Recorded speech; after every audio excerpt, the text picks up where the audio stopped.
How to use Uber Eats Pass to save on every order. So first of all, let's open our Uber Eats and make sure you're logged into your account.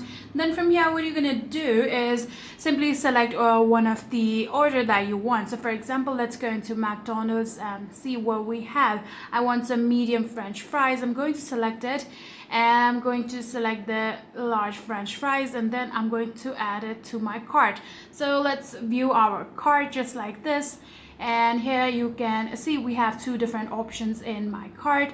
So I'm going to select one of them just like this.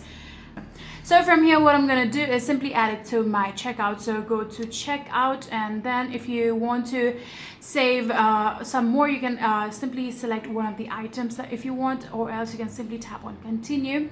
And in here, before checking out, here it will give you the total like this. So this is your total. So in here, if you want to use your Uber Eats Pass, what you're going to do is tap on the promotion option right here. So in here, what you're going to do is simply add down the promo code of your Uber Eats Pass.